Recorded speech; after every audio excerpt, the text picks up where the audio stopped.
Saudaraku yang terkasih, itu dua hal yang perlu kita renungkan sebagai orang tua yang saleh. Saleh peau, tinggal do, kululau, sudi parmullah, tong do ada masalah sama si Hanawan. Tidak bisa lepas dari masalah. Salah satunya masalahnya adalah ditutup kandungannya. Yang kedua, walaupun dia orang saleh, ya, kita belajar dari sini, dia membawa lukanya bukan kepada siapa-siapa, bukan curhat di Facebook, bukan curhat di Instagram, tapi curhatnya kepada Tuhan. Dan terbukti Bapak Ibu, hati yang tulus dari seorang wanita yang sungguh-sungguh menangis di hadapan Tuhan. Bisa tiada mustahil bagi Allah di usianya yang tua Hana mengandung Bapak Ibu. Siapa anaknya itu? Ada yang tahu? Siapa anaknya itu? Samuel. Bapak Ibu tahu dalam garis keturunan Hana, keturunannya menjadi besar dan tertulis riwayat hidupnya dalam Alkitab.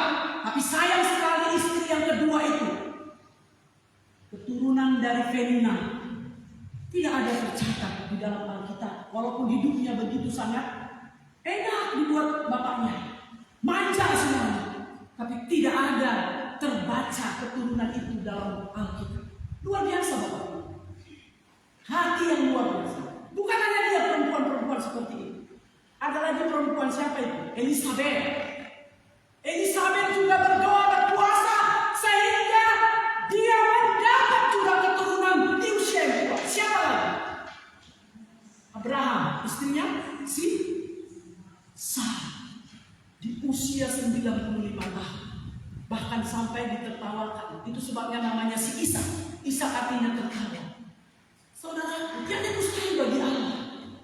Bahkan jadi keturunan Ismail dari Hagar tidak begitu tercatat di dalam Alkitab ini. Putus riwayat. Tetapi orang-orang yang direndahkan di mata dunia, Tuhan tinggikan sampai sekarang. Keturunan daripada Daud dan Yesus pun lahir daripada. Luar biasa Bapak Ibu. Bagaimana Tuhan berbicara. Hari ini kita mau melihat kebijaksanaan yang boleh dilakukan seorang tua kepada anaknya. Pertama, Hana adalah seorang ibu yang berdoa. Ya. Untuk mendapatkan anak ini dia berdoa sungguh-sungguh sehingga Samuel lahir. Hana mengalami penderitaan berat dan Tuhan memberikan kesempatan mengingat. Rupanya hebat kalau sempat Tuhan mengingat. Inilah contohnya. Dalam ayat ini kalau kita baca nanti perikop 1 baca lagi. Ya, di sini dikatakan Tuhan mengingat doa tangisan Hana. Hana ini berdoa sampai kayak orang kesurupan. Dipikir si Imam Eli, pikir dia anak-anaknya terus dikira dia itu sedang mabuk. Orang mabuk ini si Hana ini mabuk sakit terus. Begitu. Seperti mabuk. Padahal dia bukan mabuk. Dia bicara kepada Tuhan.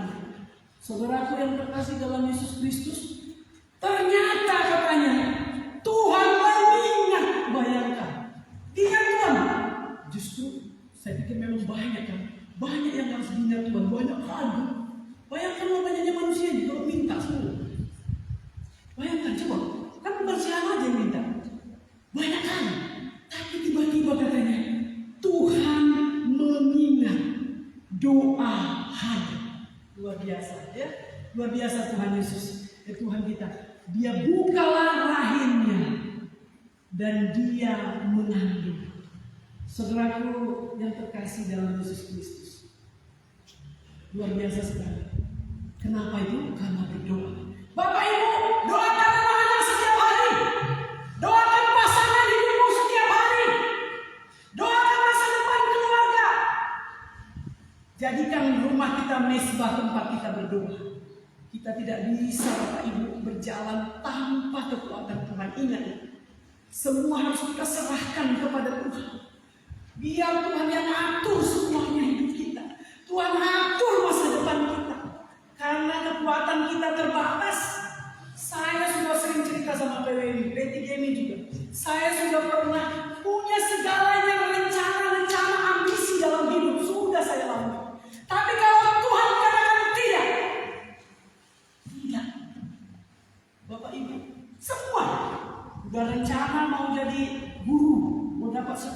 sudah kepala sekolah, udah ngambil SPD, ada saya punya gelar SPD, tapi saya nggak mau bikin, karena nggak kalah terasa saya duduk waktu itu, kan gitu, curang main dulu.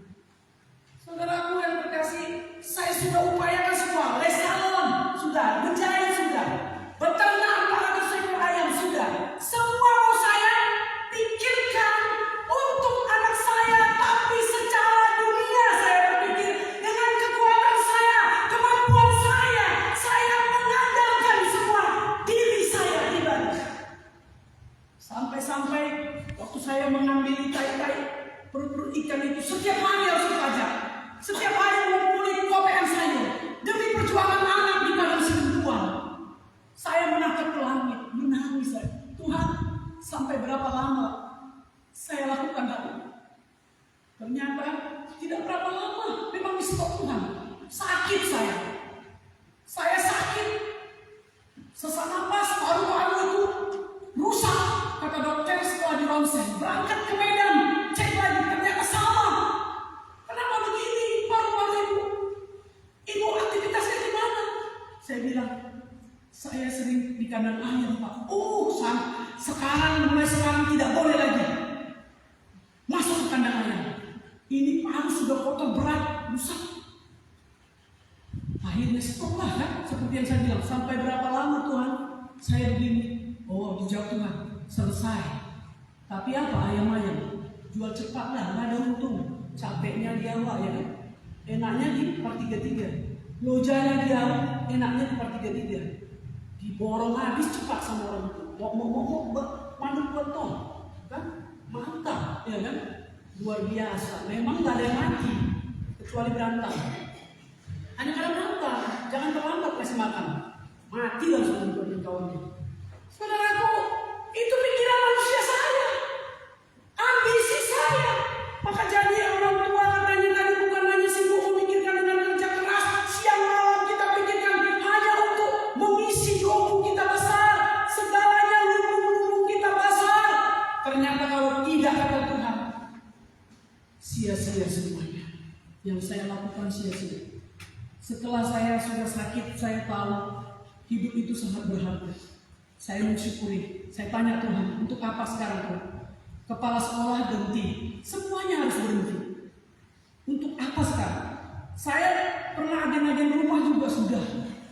Rumah Jokowi sudah dirantau Praha. Saya sudah juga untuk MLF seperti asuransi begitu, MLF obat-obatan saya kerjakan semua.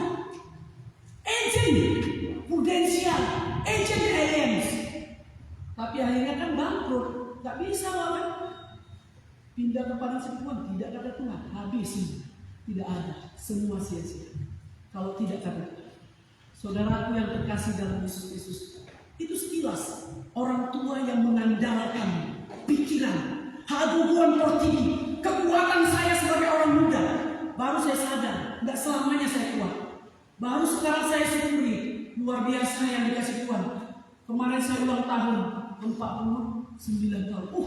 Tuhan, kok kasih dia padahal udah 3 kali mau mati kan gitu. 3 kali saya sudah penyerahan diri mau mati, COVID 2 kali saya kena. Saya melahirkan anak dilarikan ke Medan dari rantau Praha, pendarahan sampai infus jalan juga transfusi jalan. Rupanya belum mati juga. Itu yang mengandalkan pikiran. Hari ini kita belajar dari seorang wanita Hana, orang tua yang saleh mengandalkan Tuhan. Sekarang saya tanya Tuhan, kalau saya hidup, pakailah saya Tuhan. Sisa-sisa hidup saya ini kuserahkan padamu Tuhan. Rupanya Tuhan tidak mau aku jadi guru sekuler, guru sekolah minggu. Makanya aku sekarang jadi guru sekolah minggu. Itu kata Tuhan, ya sudahlah. Pelayanan. Doakan jemaatmu, itu kata Tuhan. Saya sudah terima. Tuhan bicara itu.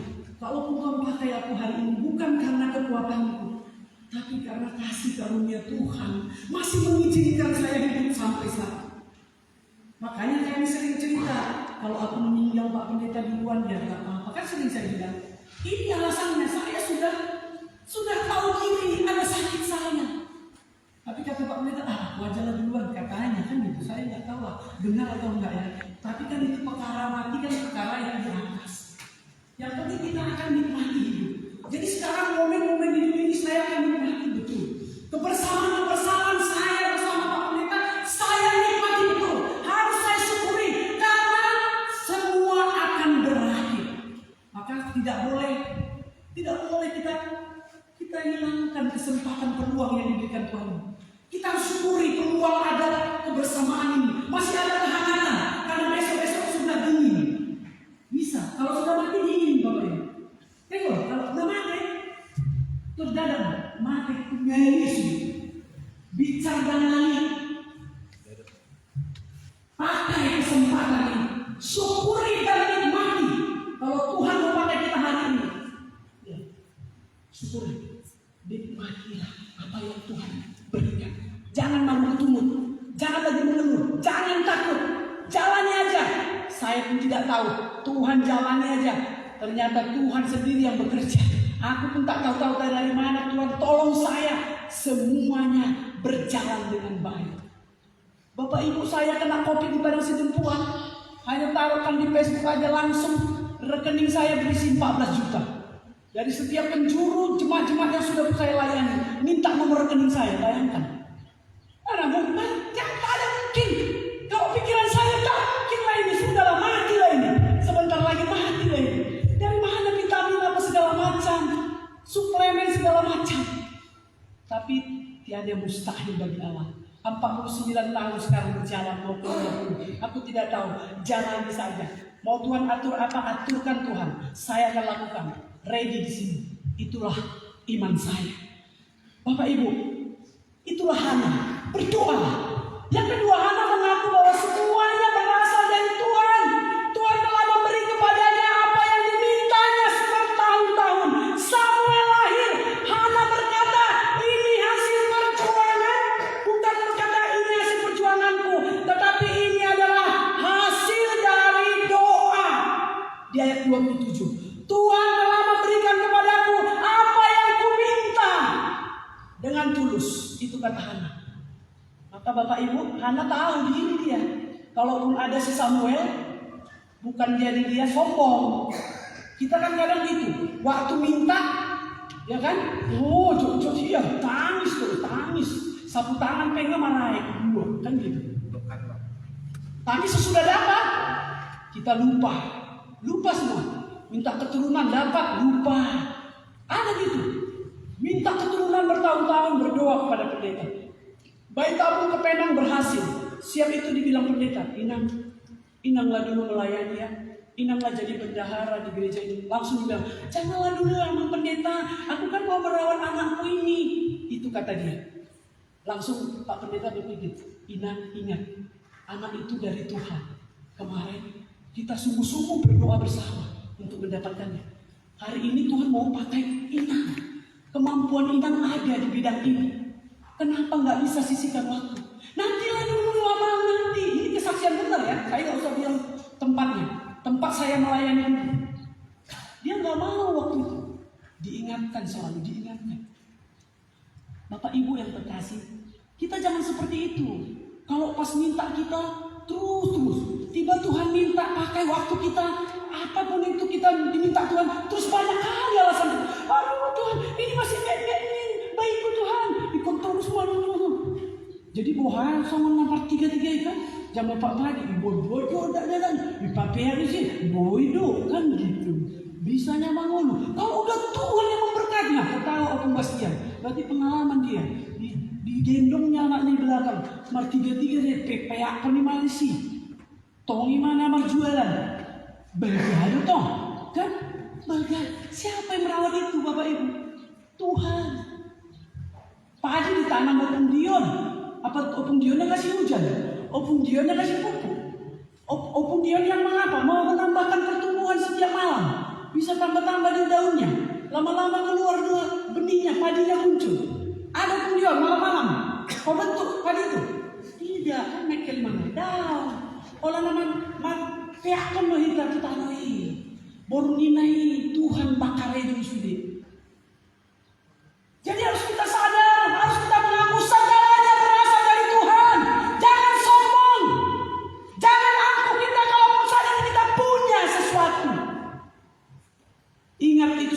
berasal dari Tuhan. Bahkan hidupmu, anakmu, bahkan kesehatanmu, napas yang diberikan saat ini, apapun itu, pekerjaanmu, karirmu, itu semuanya adalah pemberian Tuhan. Adapun rumah tanggamu, ada suamimu, ada istrimu, itu semua pemberian Tuhan. Jadi jangan kita sombong. Saudaraku yang terkasih, yang ketiga, Hana menyerahkan Samuel kembali kepada Tuhan. Maka aku menyerahkan kepada Tuhan.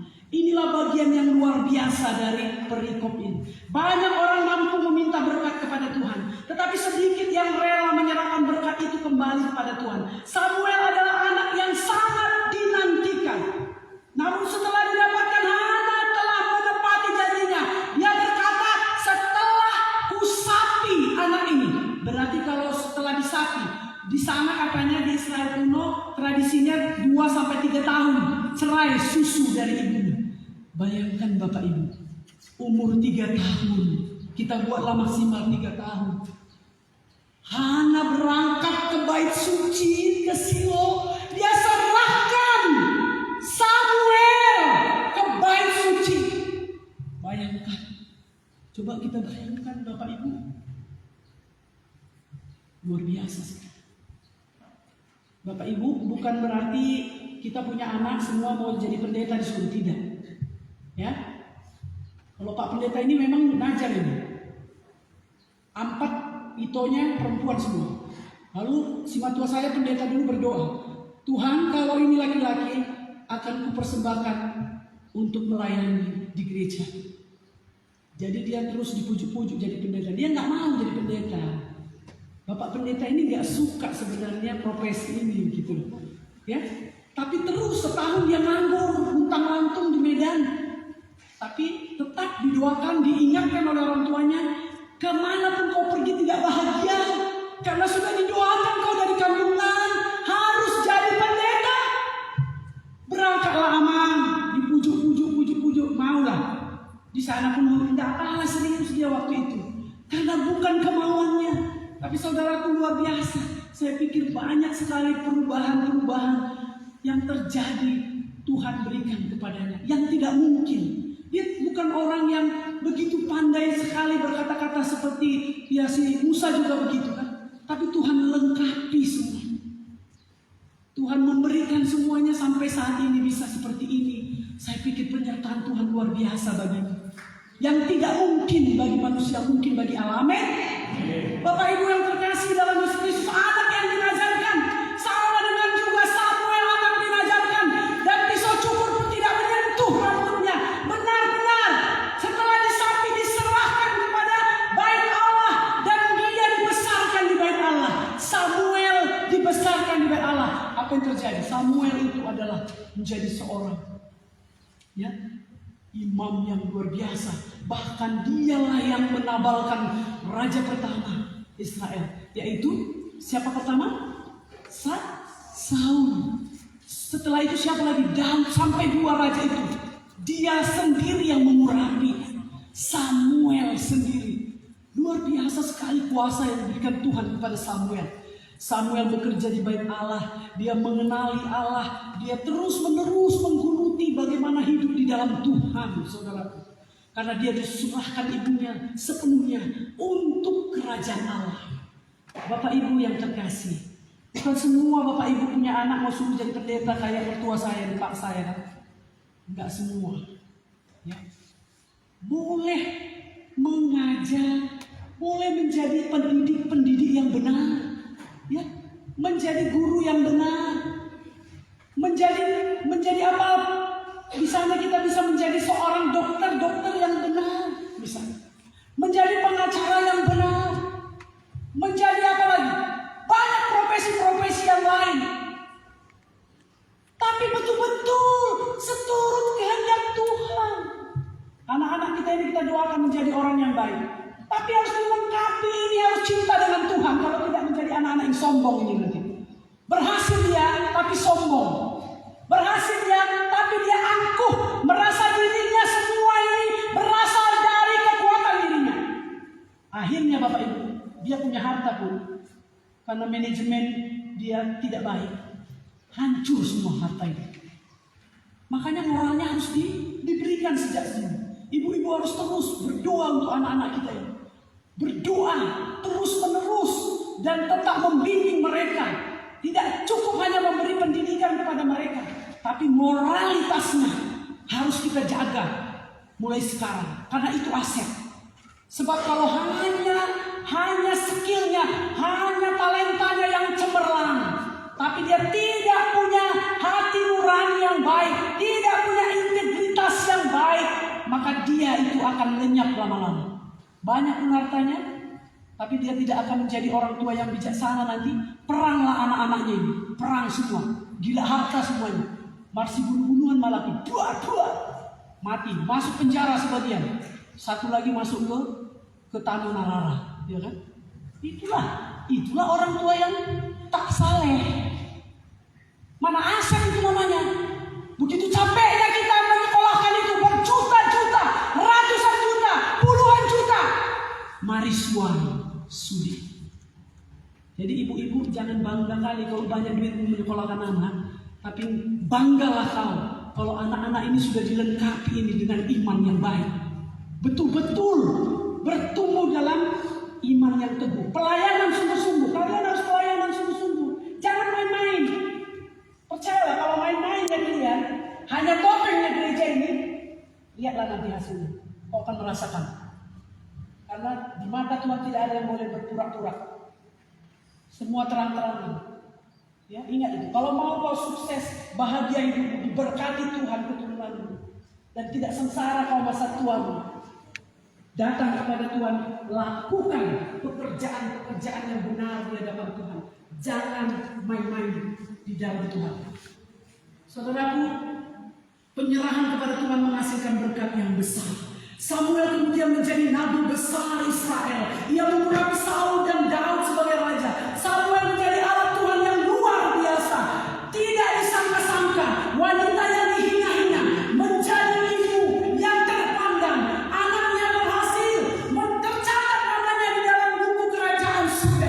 Ya, di dalam sejarah Alkitab ini namanya tertulis. Maka saudaraku yang terkasih, untuk penutup kita, Hana mengajarkan 3 bagian penting. Berdoalah pada Tuhan senantiasa.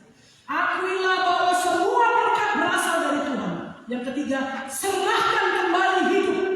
Apapun yang kita miliki ini, jika Tuhan memintanya, jika Tuhan inginkan apa yang kita punya ini, hidup kita, nyawa sekalipun, waktu kita, berikan kembali kepadanya. Karena semuanya ini tidak ada yang abadi di dunia ini. Semua akan kembali kepada Tuhan. Amin. Kita berdoa. Bapa di surga, Bapa yang baik, terpuji nama Tuhan.